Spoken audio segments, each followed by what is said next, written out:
संजय जी, अभी यूपी की बात चूँकि हो रही थी, तो पिछले दिनों अमित शाह उत्तर प्रदेश में कार्यक्रम में थे। उन्होंने केशव मौर्य को कहा, अपना कोट अनकोट, ये तो मेरे मित्र हैं, अपना मित्र बताया। और उसके बाद फिर ये चर्चा शुरू हो गई कि योगी आदित्यनाथ को ये संदेश दिया जा रहा है और ये दिल्ली बनाम लखनऊ की एक लड़ाई है। फिर इस पर चर्चा शुरू हो गई। अब इस पर दो वर्ग हैं। एक है कि वो कहता है कि दिल्ली आला कमान के निशाने पर हैं योगी आदित्यनाथ, उनको कभी भी हटा दिया जाएगा।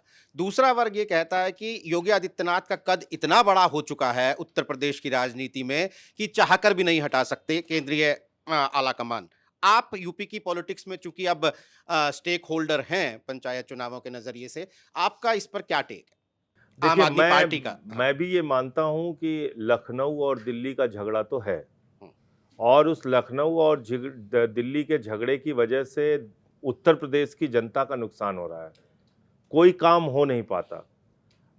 योगी जी कुछ कह रहे हैं, मोदी जी कुछ कह रहे हैं, अमित शाह जी कुछ कह रहे हैं, उनके नेता अपनी अलग अलग लॉबी बनाने में लगे हुए हैं कि हमको अमित शाह मोदी को खुश करना है, उनको लग रहा है हमें योगी खुश करना है। तो इसमें जिस क्षमता के साथ सरकार को डिलीवरी देनी चाहिए वो नहीं दे पा रही है सरकार। भाई, आज भी आप देखिए कि एक ट्वीट आता है उत्तर प्रदेश गवर्नमेंट का, मैं एक उदाहरण दे रहा हूं आपको, कि 1,92,000 शिक्षकों की भर्ती की जाएगी और इस संबंध में केंद्रीय शिक्षा मंत्रालय से अप्रूवल ले लिया गया है, और थोड़ी देर के बाद वो ट्वीट डिलीट कर दिया जाता है। तो क्या हुआ इसके पीछे? इसके पीछे का कारण क्या है? या तो केंद्रीय शिक्षा मंत्रालय ने अपना अप्रूवल वापस ले लिया, या वहां कुछ डांट पड़ी होगी कि भाई ये कैसे अप्रूवल चला गया, हमें तो उत्तर प्रदेश के नौजवानों को नौकरी देनी नहीं है।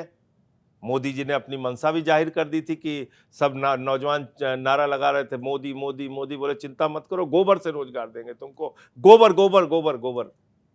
आज तक गोबर से भी रोजगार नहीं मिला, बेचारे प्रयागराज में आंदोलन कर रहे हैं। तो खास तौर से उत्तर प्रदेश के नौजवानों के कंधों पर अब ये जिम्मेदारी है कि आपके रोजगार की इनको चिंता नहीं है, आपको गोबर से रोजगार देने लायक देश के प्रधानमंत्री समझते हैं। योगी जी अपनी सरकार बचाने की कवायद में लगे हुए हैं उनके आपसी झगड़ों के कारण। तो ऐसे में आपका भविष्य कहाँ है? आप इसको कैसे सुरक्षित करेंगे? तो एक मौका मिलेगा 27 में। अब अगर अपना जनादेश लोग देते हैं, कुछ बेहतर हो पाएगा यूपी में। बाकी तो अभी जो हालत शिक्षा की, स्वास्थ्य की, रोजगार की, इंडस्ट्रीज की, गन्ना किसानों की उत्तर प्रदेश में दिख रही है, खाद की बोरी के लिए जिस तरह से संघर्ष करना पड़ता है, वो अच्छी नहीं है। वो यूपी के लोगों के लिए कहीं से भी सुखद नहीं है। उत्तर प्रदेश में पिछले साल के नवंबर से लेके मार्च तक की अगर घटनाओं पर नज़र डालें, सुर्खियों पे नज़र डालें, तो एक बड़ा संभल की मस्जिद का सर्वे, होली और ईद एक दिन है, ये खबरें नवंबर से लेके मार्च तक हावी थी। और ये था कि फिर से उत्तर प्रदेश में जो है वो हिंदू मुस्लिम नैरेटिव जो है हावी हो चुका है, 27 तक चलेगा। अभी हमने आपने भी शब्द इस्तेमाल किए, इटावा कांड हुआ, कथावाचकों की बात हुई, या फिर कौशाम्बी कांड हुआ था, या फिर घोड़ी से उतार के पीटने वाली बातें हैं। पिछले कुछ दिनों की घटनाओं पर हम नज़र डालते हैं, तो ये अगड़ा बनाम पिछड़ा जो है वो बहुत हावी है। आपको लगता है कि उत्तर प्रदेश में आज की तारीख में हिंदू मुस्लिम नैरेटिव के ऊपर अगड़ा बनाम पिछड़ा का नैरेटिव भारी पड़ चुका है? देखिए, ये आप 6 दिसंबर 1992 को शायद भूल गए। हुँ। 6 दिसंबर 1992 उन्माद की राजनीति का चरम था, जब ये माना जा रहा था कि भारतीय जनता पार्टी अब उत्तर प्रदेश में कभी हारेगी ही नहीं। और उस समय सपा बसपा का अलायंस हुआ और 1993 में भारतीय जनता पार्टी हार गई। 6 दिसंबर 1992 की घटना के बाद चुनाव हार गई।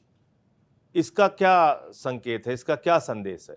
इसका साफ संदेश ये है कि उत्तर प्रदेश में जातिगत राजनीति हमेशा से मजबूत रही है और आगे भी रहेगी, और राजनीतिक दलों की मूल प्रवृत्ति नहीं बदलती। जैसे मान लीजिए, अगर आप बात करें भारतीय जनता पार्टी की, उसका जन्म कहां से हुआ है? आरएसएस से। आरएसएस कौन सी संस्था है जहां 100 वर्षों में आज तक एक भी आरएसएस का प्रमुख दलित नहीं हुआ, पिछड़ा नहीं हुआ, आदिवासी नहीं हुआ, महिला नहीं हुई, और कह रहे हैं हम हिंदुओं को इकट्ठा कर रहे हैं? तो क्या ये बात एक पिछड़े वर्ग के हिंदू को समझ में नहीं आती, दलित को समझ में नहीं आती, या आदिवासी को समझ में नहीं आती कि तुम बात तो कह रहे हो हिंदू राष्ट्र, हिंदू सम्मेलन, हिंदुओं एक हो जाओ, जिस हिंदू का खून न खौला, लेकिन तुम्हारा काम करने का जो तरीका है वो कहीं ना कहीं सीमित है और चंद जातियों तक आप सिमटे हुए हैं। ये साफ तौर पे दिखता है लोगों को।